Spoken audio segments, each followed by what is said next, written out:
오늘은 어버이날 주일입니다. 어머니 날이기도 하고 또 한국에서는 어머니뿐만 아니라 아버지의 수고도 우리가 기억해야 한다 해서 어버이날로 이렇게 행사를 하는데, 오늘 예배 후에 또 친교실에서 또 함께 정성껏 준비한 음식을 나누도록 하겠습니다. 오늘 친교를 준비해 주신 봉사부 여러분들에게 감사의 말씀을 드립니다. 또 이렇게 카네이션과 아울러서 오늘은 또 함정숙 집사님께서 또 어머니들에게 꽃반지까지 준비를 해 주셨습니다. 꽃길만 걸으시라고 귀한 선물 이렇게 준비해 주셔서 감사 말씀드립니다. 그리고 미랄 선교단에서는 우리 사랑의 캠프를 위한 지체 장애아 아이들을 위해서 이렇게 그들에게 조금이나마 또 공동체 생활을 경험할 수 있는 기회를 주고자 미랄의 그 사랑의 캠프를 하는데, 그 기금 모으기 위해서 참기름과 들기름을 판매를 합니다. 이미 몇 해째 저희들도 이 일에 동참해 주셨는데, 필요하신 분들은 그 구매를 우리 전행정 고사님께 이렇게 신청하시기 바랍니다. 그렇게 많이 남지 않았는데 또 필요하다면 또 우리가 오더하도록 하겠습니다.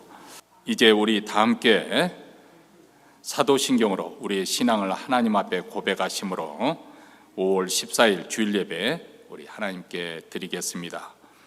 전능하사 천지를 만드신 하나님 아버지를 내가 믿사오며 그의 아들 우리 주 예수 그리스도를 믿사오니, 이는 성령으로 잉태하사 동정녀 마리에게 나시고 본디오 빌라도에게 고난을 받으사 십자가에 못 박혀 죽으시고 장사한 지 사흘 만에 죽은 자 가운데서 다시 살아나시며 하늘에 오르사 전능하신 하나님 우편에 앉아 계시다가 저리로서 산 자와 죽은 자를 심판하러 오시리라. 성령을 믿사오며 거룩한 공예와 성도가 서로 교통하는 것과 죄를 사하여 주시는 것과 몸이 다시 사는 것과 영원히 사는 것을 믿사옵나이다. 아멘. 우리 다 함께 일어나셔서 찬송가 48장 하나님을 찬송하겠습니다.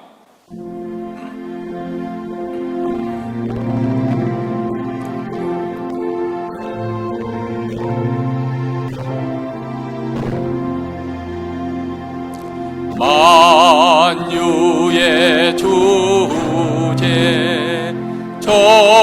존귀하신 예수, 인자가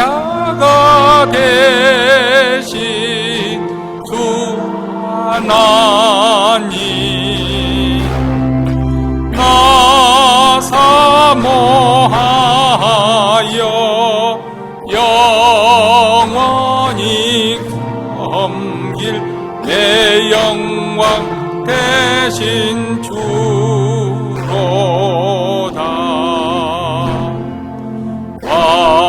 화려한 동산 무성한 저수모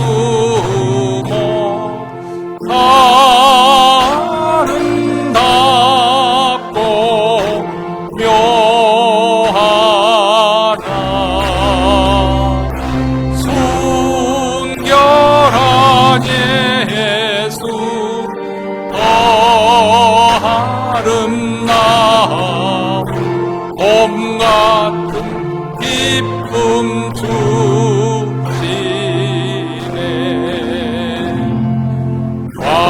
광명한 대와 명랑한 저달빛 수많은 별들 빛지나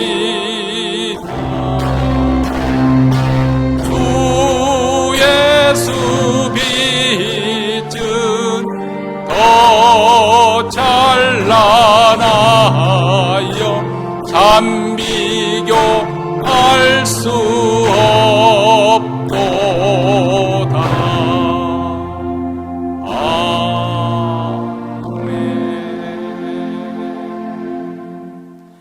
시간 우리 마음을 앞에서 하나님 앞에 기도할 때 오늘 우리 예배 가운데 우리 하나님의 영광을 보여주시기를 위해서 기도하십시다. 하나님의 영광이 나타나 저희들로 하여금 하나님의 임재가 생생히 경험되게 하시고 하나님을 만난 흔적을 안고 돌아가는 은혜가 있기를 위해서 우리 교회뿐만 아니라 몬테네는 모든 교회들 또 특별히 우리 한인교회 우리 사랑하는 그 교회 우리 하나님의 영광과 거룩이 충만하게 나타나 그 거룩에 압도되는 주일 예배가 이루어질 수 있도록 위해서 기도하십니다.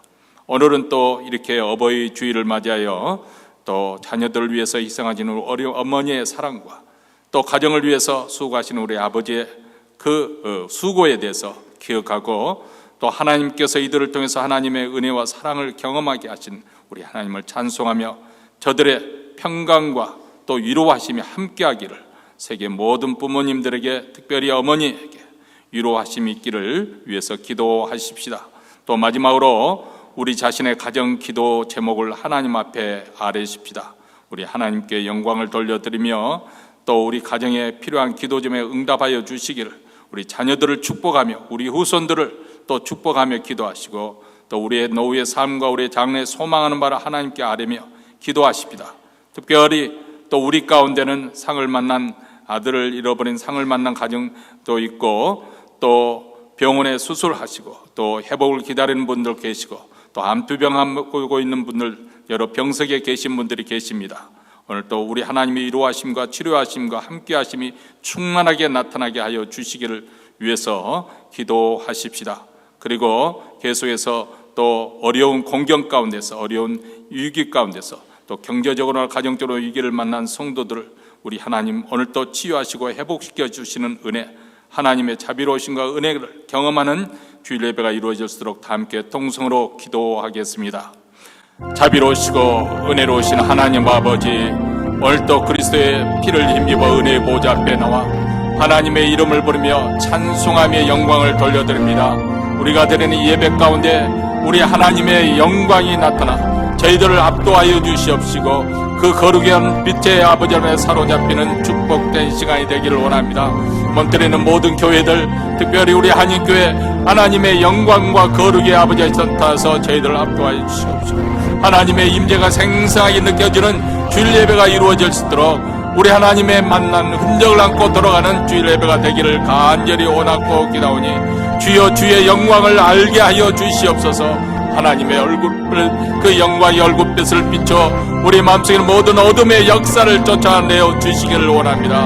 하나님 아버지 이 시간에는 또한 아버지 하나님의 어버이 주일을 맞이하여 사랑하는 성도들 아버지 그 가정마다 아버지 어머니들에게 큰 위로가 되게 하시고 아버지들에게 참으로 힘이 되어지는 그런 축복된 시간이 되어지기를 원합니다. 저들의 아버지의 수고와 헌신을 통해서 우리의 가정이 여기까지 왔습니다.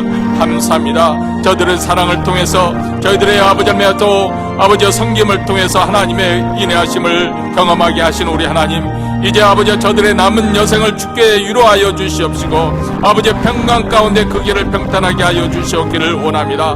강건하게 하여 주시옵시고 마음의 아버지 하나님이 주시는 분복을 인해서 기쁨이 충만하게 하여 주시기를 원합니다. 자비로우시고 은혜로우신 우리 하나님 사랑하는 성도들 가정마다 오늘 또 기도 제목을 가지고 나왔사오니 주여 응답하시고 아버지 하나님여 저들의 가는 길을 주님 평탄하게 하시사 특별히 자녀들에게 복을 주시옵시고 자자손손 예수 그리스도를 잘 믿는 아버지 복된 가정 믿음의 가정이 되게 하여 주시기를 원합니다. 우리 가운데는 아버지 하나님의 슬픔을 당한 상실의 급경한 아버지 하나님 코피탄함에 빠지는 성도들 아버지 하나님 또한 아버지 고통 가운데 씨름하고 있는 성도들 마음의 상처를 안고 있는 여러 아픈 성도들 주님께서 치유하여 주시옵시고 아버지 하나님 그 창설을 싸매 주시며 회복케 하시는 하나님의 은혜가 있기를 원합니다. 아버지 경제적인 어려움 속에서 또 아버지 하나님 현실적으로 아버지 하나님 여러 가지 인생의 문제로 고민하고 있는 성도들에게 오늘 예배를 통해서 위로받게 하시고 힘을 얻게 하여 주시옵시고 우리 하나님 문제 해결함을 앞는 축복된 시간이 되어지길 원하오니 아버지 하나님 오늘 또 예배하는 가운데 우리 하나님의 선하심을 맛보게 하시옵소서. 하나님의 은혜로우심과 자비로우심과 아버지 하나님 거룩하심을 아버지 충만하게 경험하는 축복된 시간이 되어지기를 간절히 원하고 기도하오니 주여 주께서 역사하여 주시옵소서.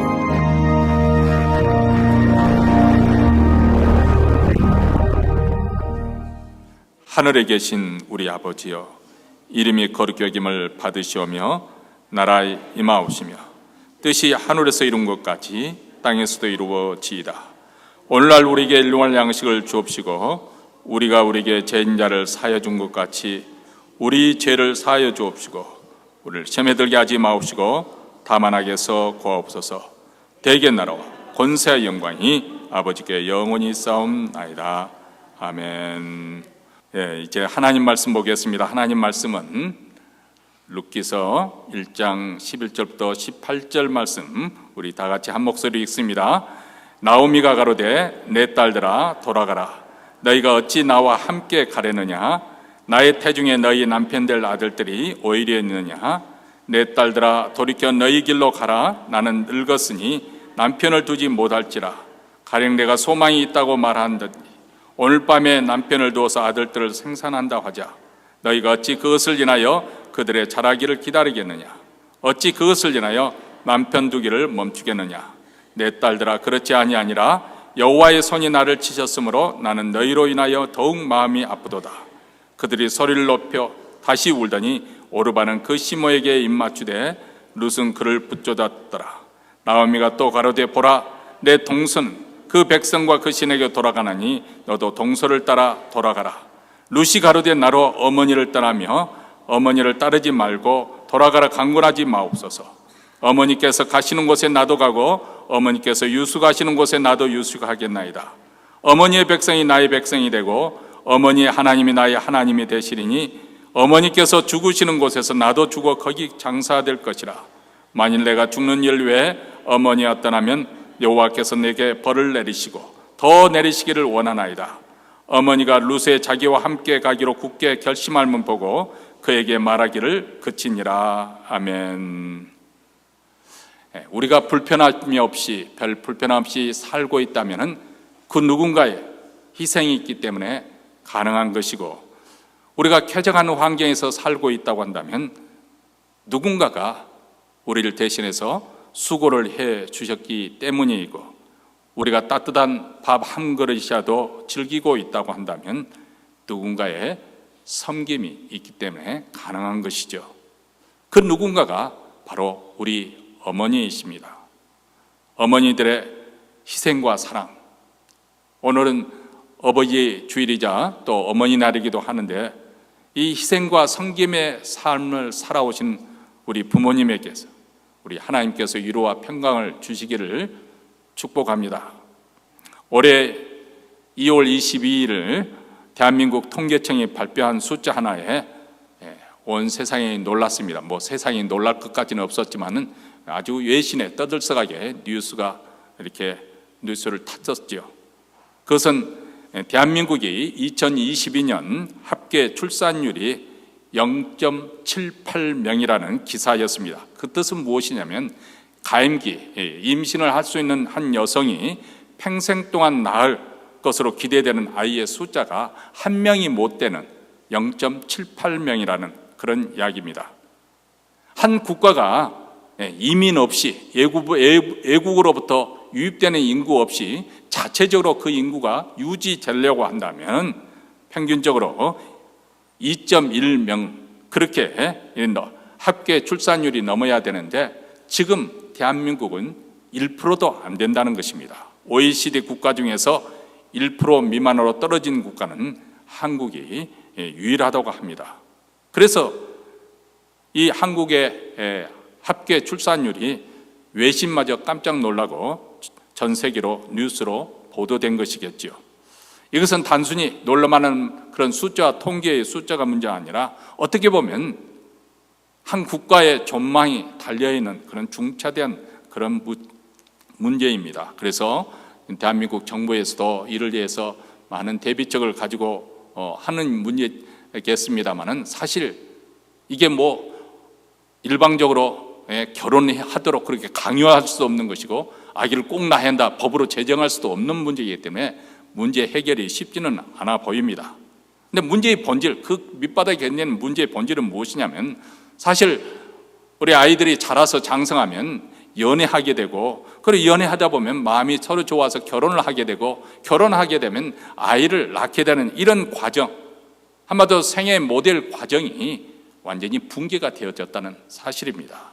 특별히 젊은 세대 20대와 30대 젊은 세대는 아이 낳기는커녕 결혼조차 전혀 생각하고 있지 않다. 젊은 미혼 여성들은 벌써 결혼에 대해서 안 해도 무방하다 하는 퍼센트의 68%가 된다고 합니다. 그래서 2017년에 한국을 방문한 크리스틴 라가르드 당시 국제통화기금 IMF 총재는 결혼하지 않고 아이를 낳지 않으려 하는 이 한국 사회의 모습을 가리켜서 집단 자살, 컬렉티브 수이사이드라는 아주 과격한 단어를 사용을 해서 지칭했습니다. 다시 말하면 지금 대한민국 청년들은 인간의 자연스러운 그런 그 생애 과정을 포기할 만큼 한국 사회가 병적이다. 그것을 적나라하게 보여주고 있는 것이죠. 사실 우리는 조국을 떠나서 살고 있기 때문에 대한민국이 잘 되면 뭐 내게 실질적 어떤 유익이 되는 것은 아니지만은 마음이 뿌듯하고 참 자랑스러워 하잖아요. 근래 와서는 뭐 K-드라마, 무비, 또 뭐 그 K-팝 이런 것이 전 세계에 이렇게 칭송을 받게 되고 또 사람들에게 많이 이렇게 애용하게 되는 그 한류, 그 열풍을 보고 우리는 굉장히 자랑스러워 하는데 그 이면에 한국 사회가 굉장히 병들어 있다 하는 것을 보게 되는 것이죠. 어떻게 보면 이것은 정말 근세기에 들어와서 대한민국이라는 이 나라가 정말 세계에 볼품없었던 아무도 주목하지 않았던 나라가 이 단기간에 압축 성장을 하다 보니까 고도 성장을 하다 보니까 불가피하게 어떤 부분에서 희생을 하지 않을 수 없는 그런 부분이 있었습니다. 그 중에 특별히 결혼과 출산, 육아, 정 과정에서 여성들이 아주 희생적인 출혈을 하게 되었다는 사실입니다. 누가 강요해서 된 것은 아니지만 그 시대는 여성들이 감당해야 될 그것들이 굉장히 많아진 거죠. 그런데 이제 시대적인 변화에 따라서 여자들도 이제 맞벌이로 나가게 되고 그런 가운데서도 또 육아는 육아대로 가사일은 가사대로 감당해야 되는 이런 사회가 아이가 키우기를 너무 힘든, 아니 결혼하는 것조차도 굉장히 스트레스가 많은 그런 사회가 어느덧 되어버리고 말았다는 사실입니다. 그래서 여기에 대해서 우리 여성들도 더 이상 손해를 감수하지 않겠다는 그런 성향을 띠게 된 것이죠. 가령 20대 여성에게 자녀를 위해서 희생하는 삶이 더 이상 그들에게는 삶의 우선순위가 되지 않는다는 사실입니다. 굳이 자녀와 내 자신, 이 양자택일을 한다면 이 자녀의 그 존재의 성공보다도 나의 성공, 내가 성공하는 것, 내가 행복하는 것이 더 우선한다고 그렇게 말을 하고 있고, 아이를 위해서라면 내 행복이라도 좀 희생하고서라도 가정을 지키겠다고 하였던 예전에 우리 부모님 세대의 그 의식 구조도 이제는 변화가 일어났습니다. 내 자신의 행복이라면 내 아이가 있어도 이혼할 수 있다. 그것이 더 훨씬 더 퍼센테이지가 높아졌다는 것입니다. 다시 말해 개인의 행복을 그만큼 중요하게 여기는 그런 가치 판단이 두드러지게 나타나고 있는 것이죠. 제가 이런 말씀을 드리는 것은 무슨 한국 사회의 그런 병리적인 것을 제가 뭐 문제점에 대해서 시시비비를 가리고자 그런 이야기를 되는 것이 아니고, 우리가 살고 있는 이 시대가 어떻게 변화되고 있고 또 그 저면에 흐르고 있는 시대적인 그런 정신, 그런 시대적인 사조 흐름이 어떻게 가고 있는가 하는 것을 저는 언급하고자 하는 것입니다. 사실 어떤 면에서는 현대인들은 그 어느 시대보다도 많은 혜택을 받고 태어났고 또 누리고 있고 그것을 또 즐기고 있는 것도 사실입니다.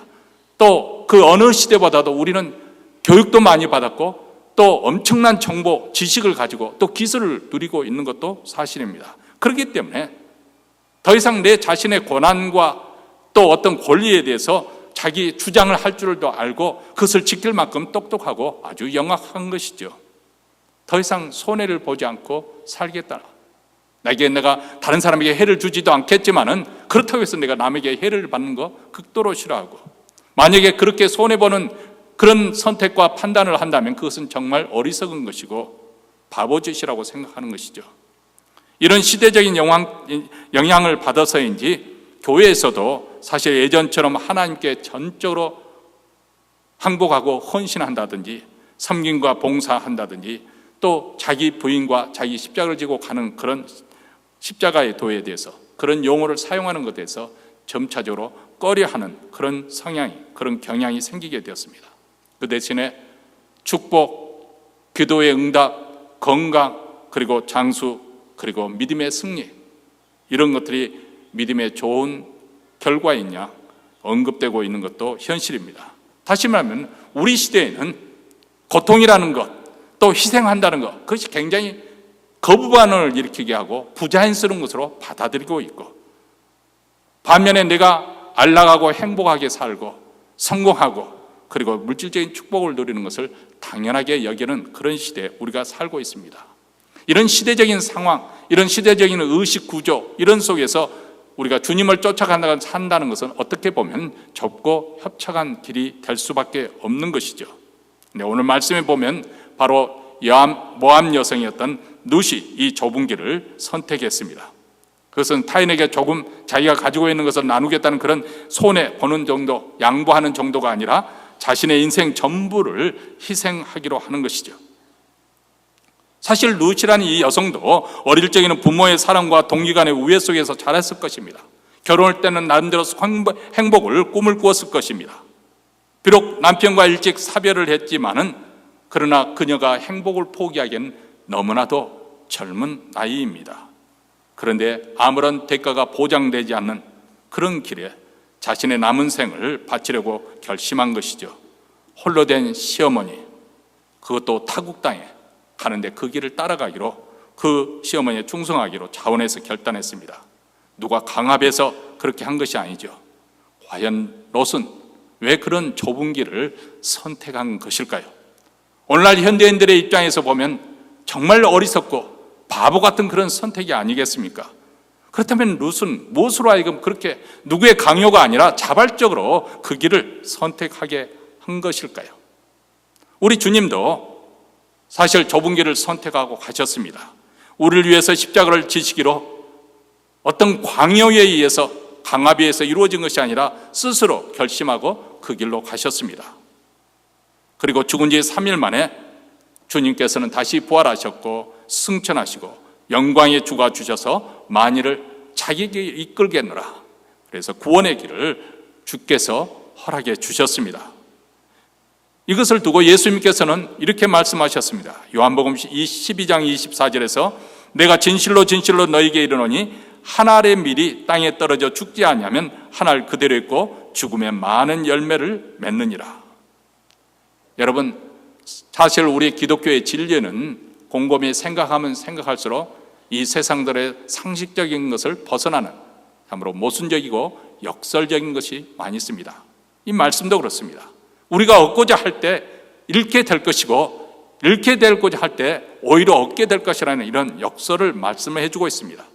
우리가 살고자 하면 그것은 죽는 것이고 죽고자 하면 오히려 살게 될 것이다. 그리고 이런 영적 진리가 진실이라는 것, 진리라는 것을 오늘 본문 룻의 삶에서 우리는 발견할 수가 있습니다. 나오미가 고향으로 이렇게 떠날 때에는 그녀는 이미 자기 남편도 이미 사별해버리고 또 의지할 만한, 나이가 들어서는 의지해야 되는 그 두 아들마저 이미 세상을 떠난 그 상태입니다. 자기 자신과 두 며느리 오르바와 룻도 밖에 남지 않은데 이제는 더 이상 타국 생활, 이 지쳐버린, 더 이상 어떤 바랄 것이 없는 이 타국 생활을 접고 이제 자신의 고향 베들레헴으로 돌아가기로 결심을 합니다. 그러면서 길을 떠나면서 나오미는 생각했습니다. 두 며느리가 나와 함께 가는 것은 내게는 든든하고 힘이 되는 일이기는 하지만은 그러나 그것 또한 내 욕심이지. 내가 두 며느리에게 못할 일을 요구하고 있는 것이지. 저들에게도 창창한 미래가 있는 것인데 내가 그들이 희생해서 나와 함께 가는 것, 소망이 없는 것이다. 내가 진실로 사랑하는 내 사람들에게 이것을 요구할 수 없다. 그래서 두 며느리에게 권면을 합니다. 너희가 나를 따른 내 백성으로 돌아간다 해도 내게 소망이 없다. 차라리 너희 친정집으로 돌아가서 좋은 남편을 만나서 새롭게 가정을 꾸미거라. 이렇게 권면을 합니다. 나오미가 이렇게 간곡히 권면을 하니까 두 며느리가 울다가, 그리고 나오미의 그 간곡한 그 권면에 의해서 오르바는 울면서 떠나갔습니다. 그런데 다른 며느리인 룻은 여전히 나오미를 붙들고 떠나지 않습니다. 사실 여기에서 오르바가 자기 민족에게 돌아갔다 해서 비난할 사람은 아무도 없습니다.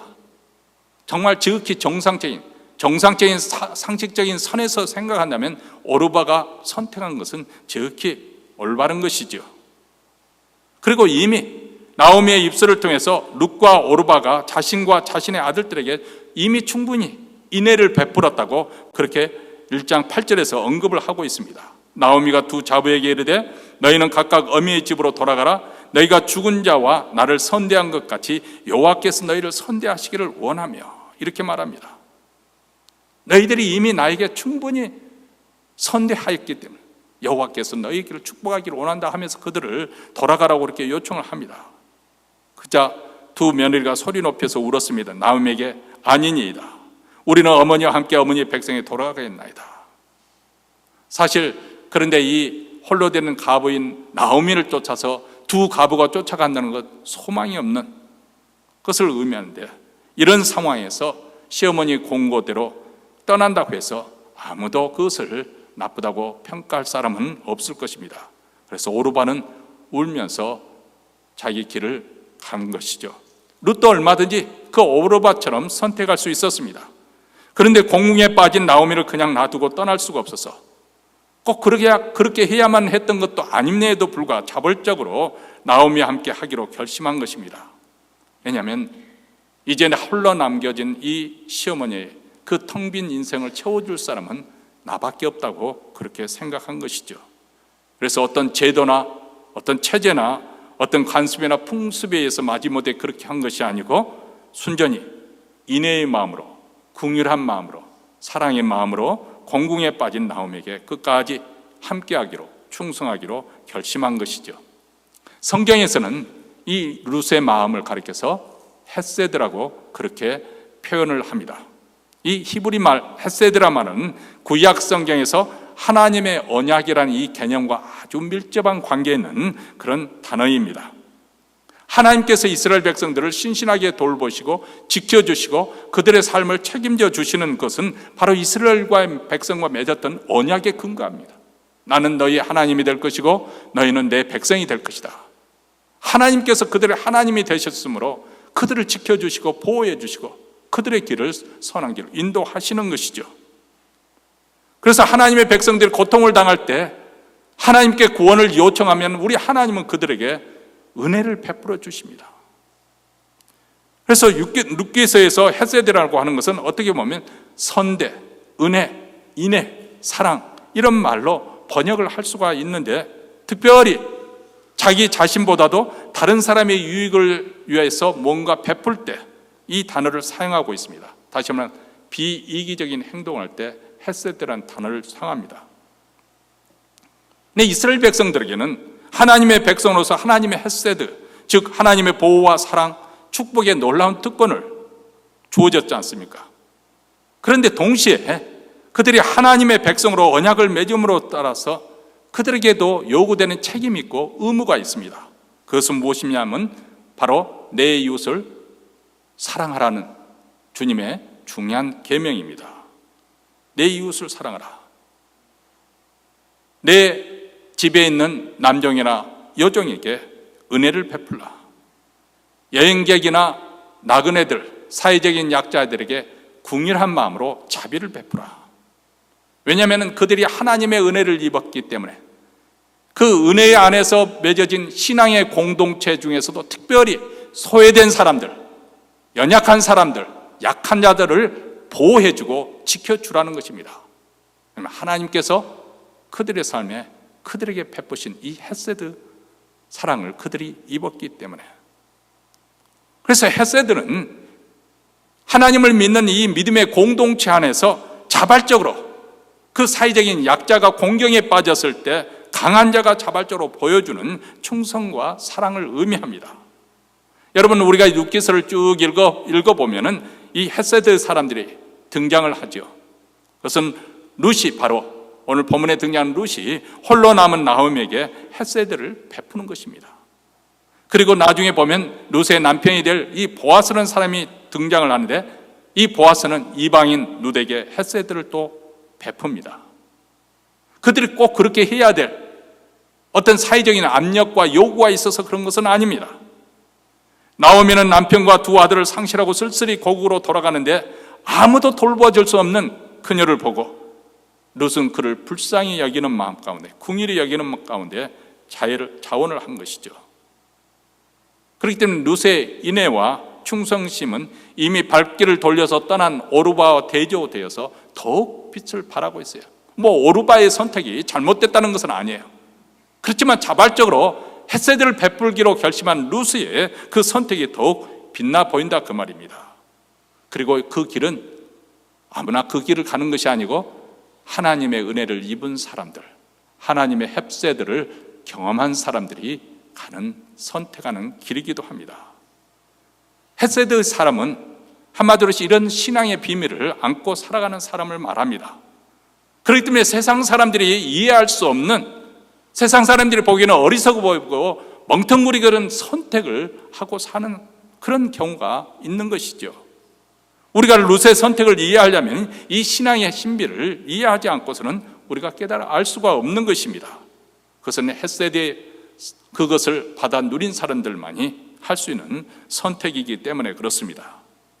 자, 오르바가 떠난 다음에 나오미는 룻에게 보라, 내 동서는 그 백성과 그 신에게 돌아가니 너도 동서를 따라 돌아가라, 이렇게 15절에서 말씀합니다. 거기에 대해서 룻이 이렇게 답변합니다. 16절에 어머니의 백성이 나의 백성이 되고 어머니의 하나님이 나의 하나님이 되시리니, 이렇게 봅니다. 자, 여기 보면 룻이 아주 자신의 결심을 이렇게 확실하게 보여주고 있지 않습니까? 자신의 민족과 자신의 신을 바꿀 정도로 나오미에게 충성을 하고, 더 나아가 자기 결심을 확고하게 보여주기 위해서 여호와의 이름을 걸고 명세를 합니다. 17절 말씀에 어머니께서 죽으시는 곳에서 나도 죽어 거기 장사될 것이라. 만일 내가 죽는 일 외에 어머니와 떠나면 여호와께서 내게 벌을 내리시겠고 더 내리시기를 원하나이다. 한마디로 죽기까지 나오미를 떠나지 않겠다, 그렇게 말합니다. 자, 이 말은 단지 룻이 수사학적으로만 그렇게 자기의 결심을 표현한 것이 아니고 실질적으로 고고학적인 발굴에 의하면 고대 근동사에 살은 사람들은 이 죽음에까지 서로 떼어지지 않는다, 이것이 무엇을 의미하는 것을 확실하게 보여주는 증거가 있습니다. 우리가 몇 년 전에 이 코로나가 터지기 전에 예루살렘 이스라엘 성지 순례에 갔을 때 미문이라고 하는, 예루살렘에는 성에는 여러 문인들이 많이 있습니다. 그 출입하는 문들이 많이 있는데 그 중에 한 문이 그 예루살렘 동편을 향해서 나오는 문을 가리켜서 미문이라고 그렇게 말하는데, 황금문이라고도 하고 그러는데, 그 문은 완전히 폐쇄가 되었어요. 왜냐하면은 이슬람 교도들이 예루살렘을 이렇게 점령하고 난 다음에 그 문을 폐쇄를 시켰는데, 그 이유는 뭐냐면 그 동쪽으로 향한 그 문을 향해서 메시아가 입성하게 될 것이라, 그것을 이렇게 알고 있기 때문에, 그런 그것을 전승대는 알고 있기 때문에 그쪽 문을 폐쇄해버리고 또 한 가지 한 걸음 더 나아가서 그 미문 그 앞쪽으로 무덤으로 사용했어요. 소위 말하는 종교적으로 부정케 하기 위해서 일부러. 그런데 오히려 우리들이 갔을 때는 그 안내자의 말에 의하면은 그 건너편의 감람산의 기슭에 무덤들이 참 많이 있습니다. 유대인들이 오히려 더 많이 있는데, 거기에 지금도 그러는지 모르겠습니다. 그때만 하더라도 몇만 불 주면은 거기에 묘지에 장지될 수 있다, 그렇게 선교사님이 설명한 것을 제가 들었습니다. 왜냐하면은 바로 메시아가 오면 그 동편으로 입성할 것이기 때문에 가장 먼저 부활할 것을 기대하는 마음으로 그렇게 그곳에 무덤에 묻히기를 원한다는 그런 말을 또 들었습니다. 근데 그곳에 가면서 우리가 한 곳에 방문했을 때 보니까 예전에 그 무덤으로 사용했던, 그렇게 그것을 이렇게 열려진 그 무덤을 볼 수가 있었는데, 무덤이라고 하면은 우리 한국식으로 이렇게 무덤을 만드는 것이 아니고, 좀 돈이 있는 사람들은 천연동굴, 가장 그것이 비싼 동굴이죠, 비싼 무덤이죠. 천연동굴을 사용하거나 아니면 인위적으로 뚫어서 동굴을 사용을 하고, 그것마저도 전혀 돈이 안 되면 평토장을 하게 되는데, 이게 이제 무덤으로 사용하는 그곳에 가보면은 그 동굴에 한쪽에 시신을 안치합니다. 그러면 그 시신이 이제 살이 다 썩고 뼈만 남지 않습니까? 그러면 그 뼈를 수습해 가지고 바로 너머에 가족들의 그 선조들이 그 이전에 돌아갔던 세상 떠났던 사람들이 그 뼈들을 모아놨던 그곳에 던져 넣는 거예요. 그래서 여기서 말 그대로 뼈가 서로 떨어지지 않고 함께 붙어 있다는 것은, 이것은 그 당시 풍습에 의해서 내가 죽을 때까지, 아니 죽어서라도 함께하고 있다는, 하게 했다는 그 충성을 지금 룻이 그것을 말하고 있는 것입니다. 죽음과 무덤에 이르기까지 충성을 맹세하고 있습니다. 자, 룻의 이런 충성과 인내의 마음으로 말미암아서 정말 텅 빈 채로 자기 고국으로 돌아가야 했던 나오미의 삶이 하나님의 은혜로 가득 체험을 받는 놀라운 축복을 받게 됩니다. 사실 꼭 그렇게까지 할 필요가 없음에도 불구하고 자발적으로 어머니를 섬기라는 그 룻의 결정, 그렇기 때문에 나중에 베들레헴에 있는 여성들이 룻을 칭찬한 그 말 중에 하나가 4장 15절에 나오는데, 7 아들보다 귀한 내 자부. 이 자부라는 것은 며느리를 말하는 거 아니겠어요? 그 당시에는 아들 선호, 아들이 대를 잇는, 아들을 굉장히 소중히 여기는 그런 사이에서 상상할 수 없는 7 아들을 두는 것보다 더 귀한 내 며느리라고 그렇게 칭찬을 하고 있습니다.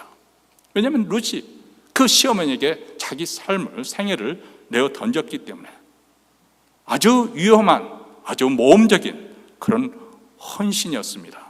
모든 것을 포기하고 비우고 떠나는 것이고, 뒤를 돌아보지 않고 그 건넜던 다리를 끊어버리는, 심지어는 죽음까지 각오하는 그런 헌신이었습니다. 그래서 17절에 어머니께서 죽으시는 곳에서 나도 죽어 거기 장사될 것이라. 만일 내가 죽는 일 외에 어머니와 떠나면 여호와께서 내게 벌을 내리시고 더 내리시기를 원하나이다. 이런 고백을 하는 것이죠. 자, 아무런 사실 힘이 될 수 없는 그 시어머니를 쫓아갔던 그 이방 여성 룻, 그 룻이 어떻게 여인 중에서 가장 복된 여인이 될 수 있었을까? 아무것도 거둬줄 수 없는 그 현실, 그 상황에서 선택했던 그 인생이 어떻게 하나님의 은혜로 가득 체험을 받는 충만한 인생으로 변할 수가 있었을까? 자, 그 실마리는 바로 나오미가 믿었던 여호와 하나님께 헌신했기 때문에 가능하게 된 것이죠. 룻이 고백하지요. 어머니 하나님이 나의 하나님이시라. 그런데 그 시어머니 나오미가 믿었던 하나님, 여호와 하나님은 어떤 분이신가? 나오미의 입에서 비록 자기는 엄청난 비극적인 일을, 남편을 잊고 사랑하는 2 아들을 잃는 그런 비극적인 일을 연겁한 경험했음에도 불구하고 그녀의 마음속에 고백하는 신앙은, 하나님은, 내가 신앙하는 그 여호와 하나님은 엘사다의 하나님, 전능자시다. 그 하나님. 그래서 1장 20절과 21절에 2번이나 하나님을 전능자라고 고백하고 있습니다. 비록 자기 자신은 소위 말하면 팔자가 꼬여버린 등박신세의 그런 인생이지만은, 자기 인생은 지금 쓰디쓴 인생이 가운데 지금 내가 쓰디쓴 맛을 보고 있지만은, 그러나 신앙 고백만은 내가 신앙하는 하나님은 엘사다이, 전능자 하나님이시다. 그리고 룻은 그 전능자의 하나님을 믿겠다고, 그 하나님께 헌신하겠다고 합니다. 사실 그 당시 모압 사람들이 믿는 신은 그모스라는 그 우상입니다. 이 그모스라는 우상은 다른 우상과 마찬가지로 입이 있어도 말할 수 없고, 귀가 있어도 듣지도 못하고, 그리고 눈이 있어도 볼 수도 없고, 손이 있어도 일할 수 없는 그런 신입니다. 아주 무능한 신이죠. 그런데 룻은 그 신을 버리고 살아계시고 참되신 여호와 하나님을 믿게 되고 헌신했고, 그 전능하신 하나님을 경험하게 되지요. 비록 남편을 잃어버린 사별한 이방 여성이었지만 나중에 결국 보아스를 만나 가정을 꾸리게 되고, 그 보아스와 함께 자녀를 낳게 되는데 바로 이새의 아버지인, 다윗의 아버지인 이새를 낳게 됩니다. 그래서 바로 다윗의 증조 할머니가 되고, 그리고 먼 훗날에는 바로 그 후손 가운데 메시아신 예수 그리스도, 그분이 나오는 거예요. 우리가 그래서 마태복음 1장 1절에 보면 아브라함과 다윗의 계보가 쭉 나오잖아요. 그 가운데 보면 룻은 보아스를 통해서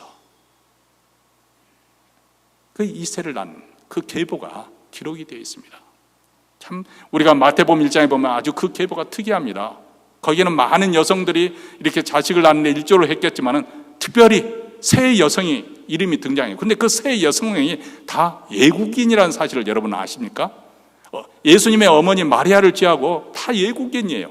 이방 사람들이에요. 사회에서 천대받는 소외된 그런 계층의 사람들이에요. 루스에 오늘 등장하는 이 룻도 그렇습니다만 그 시아버지는 유다와 함께 참 지금 우리 풍수보로는 우리 생각으로는 도저히 이해되지 않습니다만 어떻게든지 하여간 아이를 낳았던 다말이라는 여성도 등장을 하고요. 또 다윗과 불륜을 했던 그 밧세바가 솔로몬을 낳는, 참 하나님의 일하시라면 참 신비롭기 짝이 없습니다. 우리가 이해할 수 있는 그런 차원을 넘습니다. 어쨌든 루셋에서는 정말 모압 여성으로서 정말 이름 없이 완전히 잊혀져 버리는 그런 인생이었었는데, 그가 여호와 하나님을 믿고 그 시어머니와 함께 고국으로 이스라엘로 돌아가는 그 선택으로 하나님 자기 인생을 던진 그 행위로 말미암아서 그녀는 바로 이 메시아의 족보에 올려지는 아주 축복된 여성이 되었던 것이죠. 얼마나 놀라운 스토리입니까? 우리는 부모의 희생으로 하나님의 헤세드를 이 땅에서 경험하기 시작합니다. 그리고 사실 우리 예수님은 헤세드의 마음으로 이 땅에 오셨죠. 그분은 상한 걸대를 꺾지 아니하시고 꺼져가는 심지를 끄지 않으시는, 고통당하는 자들을 불쌍히 여기시고 찾아가시는 이 헤세드를 베푸신 분이십니다. 그래서 마태복음 9장 35절과 36절에 보면 예수께서 모든 성과 촌에 두루다니사 저희 회당에서 가르치시며 천국 복음을 전파하시고 모든 병과 모든 약한 것을 고치시니라, 이렇게 예수님의 사역에 대해서 요약을 하고 있습니다. 왜냐하면 우리 주님은 무리를 보실 때 민망히 여기셨다, 불쌍히 여기신, 궁일히 여기셨어. 왜냐하면 그들이 목자 없는 양과 같이 고생하며 유리하는 것을 보고 우리 인생들이 고통당하고 또 고난을 당하는 것을 민망히 여기시고, 그래서 천국 복음을 전파하시고 가르치시고 그들의 병을 고치시면서 또 치유하시고 회복시키시는, 한마디로 헤세드의 목회를 하신 분이 우리 주님이십니다. 아니, 우리 헤세드의 주님 되시는 그분은 죄로 인해서 완전히 뒤틀려버린 우리 인생, 비정상적이고 비상식적이고 자기 파괴전 이 세상에 우리를 건져주시려고 구원하시려고 이 땅에 오셨습니다. 그분의 십자가로 인해서 만물을 새롭게 하시고 그리스도 안에서 하나님과 다시 화해하게 되는, 화목하게 되는, 그래서 하나님 앞에서 이 세상 우주 만물이 통일되도록 하시기 위해서, 그것이 바로 예수님의 헤세드의 마음입니다. 누구든지 그리스도 안에 있으면 새로운 존재가 됩니다. 과거에 우리가 어떤 인생을 살아왔던지 간에 내 인생이 과거에는 저주받은 인생이요, 정말 별 볼 일 없는 인생이요, 소망이 없는 인생이라 할지라도 누구든지 그리스도 안에 있으면 새로운 존재가 됩니다. 그리고 새로운 존재가 됐기 때문에 새로운 시각으로 세상을 바라보게 되는 것이죠. 이전에 우리가 살 때는 어떻게 보면 우리 시야가 정말 자기에게 갇혀 있었잖아요. 자기 중심적이었어요. 아니, 좋은 일을 한다 하더라도 결국은 내가 인정받는 것을 항상 그런 숨은 동기가 있지 않습니까? 자기 자신만을 위해 살았습니다. 그런데 우리의 헤세드가 우리에게 임하게 되니까 우리도 이웃에게 그런 눈이 열리게 되는 것이죠. 경제적인 어려움 속에 한숨 쉬며 시름이 깊어지는 분들이 눈에 띄게 되는 것이고, 중환병으로 고통을 호소하는 분들이 마음에 걸리게 되는 것이고, 자녀들 문제로 심적인 압박함으로 제대로 숨조차 쉬기 어려운 그런 사람들의 형편을 보면 막 같이 마음 아파하는 것이죠. 죄의 독침에 쓰여서 눈물로 처절히 반성하는 들 보면 함께 공감하며 눈물을 흘리게 됩니다. 그리고 무엇보다도 어버이 주일을 맞이해서 목이 빠져라고 자녀들이 소식을 기다리는 부모님의 애로움, 고독함에 마음이 멍해지는 것이죠. 바로 헤세드의 마음을 품게 되니까 지금까지는 내 자신, 어떻게 사는 것, 내 행복, 내 안위만을 생각하던 내가 헤세드 사랑을 받고 보니까 이렇게 우리 시야가 넓어지게 되는 것이죠. 그리고 이 많은 분들이 바로 우리의 위로와 섬김을 기다리고 있다는 사실을 깨달아집니다. 그래서 우리가 그들에게 베푸는 이 헤세드로 인해서 그분들 또한 소망을 얻게 되고 고통 속에서 위로를 받게 될 것이고 삶의 중압감에서 해방이 될 것입니다. 우리 예수 믿는 사람들은 헷세드의 신앙으로 살아가는 존재입니다. 왜냐하면 우리가 하나님의 헷세드에서 그 은혜를 누리는 사람이 되었기 때문에 그렇습니다. 우리가 이런 헷세드의 신앙으로 그 길을 가려고 하면 세상은 참으로 어리석게 보일 것이고 참 미련하게 볼 것입니다. 아니, 우리 주님도 그런 취급을 당하셨습니다. 그런데 우리 주님께서 헷세드로 우리에게 그런 은혜를 베푸셨기 때문에, 우리의 사랑을 베푸셨기 때문에 우리가 더 이상 이제 영적 흑암 속에서 방황하지 않고 우리는 밝은 빛 가운데로 나오게 되었습니다. 죄의 사슬에서 벗어나서 진리의 길을 행하게 되었습니다. 더 이상 우리가 저주의 삶을 사는 것이 아니라 이제는 우리 주님이 주시는 은혜의 삶, 축복의 삶을 누리게 되었습니다. 우리가 더 이상 낭망하고 절망하는 그런 삶이 아닙니다. 우리에게는 소망 있는 삶이요, 하나님의 평강이 주장하는 삶입니다. 바로 이 헷세드의 삶을 우리도 살게 되는 것이죠. 우리는 이 길에서 벗어나지 않도록, 이 길에서 흔들리지 않도록 우리 마음을 굳게 지켜야 됩니다. 왜냐하면 우리가 섬기는 하나님은 전능하신 분입니다. 우리가 그분을 의지하고 헌신해야 될 이유가 여기 있습니다. 끝까지 믿어야 될 이유가 여기 있습니다. 왜냐하면 우리가 헷세드의 신앙을 지키면 전능하신 하나님께서 여러분의 인생도 룻처럼 바꿔주실 때문에. 그래서 우리 사람들이 말하지 않습니까? 최후에 웃는 사람이 승리자다. 웃는 것이 아니에요. 마지막에 웃을 수 있는 사람이 진정한 승자이다. 로마서 10장 11절에도 이렇게 말합니다. 성경에 이르되 누구든지 저를 믿는 자는 부끄러움을 당하지 아니하리라. 이 전능하신 하나님을 믿고 헷세드의 신앙으로 나아가는 사람들은 결코 부끄러움을 당하지 않을 것이다. 수치를 당하지 않을 것이다. 갈수록 잘 될 것이다. 이전보다도 이후에 더 복될 것이다. 그리고 후에 노후 삶이 이 헷세드로 인해서 더 충만하게 채워짐을 받게 될 것이다. 이 축복을 누리는 우리 모두가 되시기를 주의 이름으로 축원합니다. 기도하겠습니다.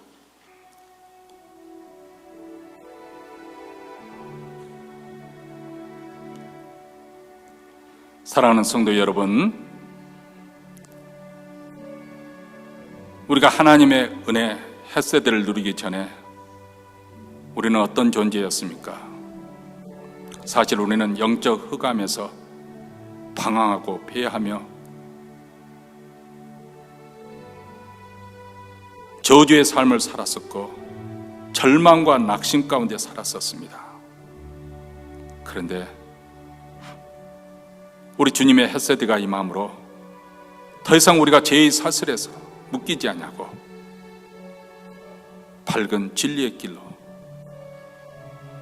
더 이상 저주가 아닌 축복의 삶을 살게 되었고, 천국에 대한 소망과 우리 주님이 주시는 평강 가운데 살게 되었습니다.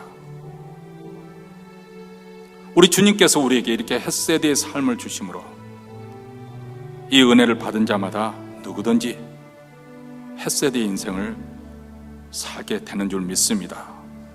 누가 강요해서 그 길로 가는 것이 아니라 차원에서 기꺼이 기쁜 마음으로 자발적으로 순종하는 마음으로 그 길로 나아갈 때 우리 주님이 우리의 삶을, 우리의 인생을 결코 부끄럽지 않도록 지켜주시고 앞으로 갈수록 잘되게 할 것입니다. 사랑하는 하나님 아버지, 오늘 어버이 주일을 맞이해서 하나님께서 어떻게 우리 부모를 통해서 귀한 헷세드를 경험하게 하셨는지, 저들의 섬김을 통해서 우리가 여기까지 또 장성한 분량까지 이르게 된 줄 압니다. 오늘 특별히 우리 어머니 아버지 마음을 주님께서 위로와 평강을 주시고 그 마음에 우리 주님이 주시는 기쁨으로 감사가 넘치는 오늘 하루가 될 수 있도록 주께서 도와주시옵소서. 이제 예배 순서대로 준비한 예물을 하나님께 바쳐드립니다. 이 예물이 있을 때마다 복음의 역사가 일어나서 땅끝까지 우리 하나님의 헷세드가 그들에게도 임하게 하시고 그들도 우리와 같이 헷세드를 누리는 복된 삶이 되게 하옵소서. 주의 교회를 더욱더 흥황하게 하시다 끝까지 충성하게 하시고 우리 주님의 햇새들을 전파하게 하시며 또 오늘 또 예배 자리에 나온 사랑하는 성도들 가정마다 우리 하나님께서 복되게 하시되 우리 하나님의 긍휼하심, 자비하심, 위로하심, 우리 하나님이 주신 인내하심이 충만하게 임하게 하여 주셔서 자자손손 예수 그리스도를 잘 믿는 귀한 가정과 가문이 되게 하여 주시옵소서. 우리 구주 예수 그리스도 이름으로 기도합나이다. 아멘. 우리 다 함께 일어나셔서 가사의 의미를 생각하면서 304장 함께 찬송하겠습니다.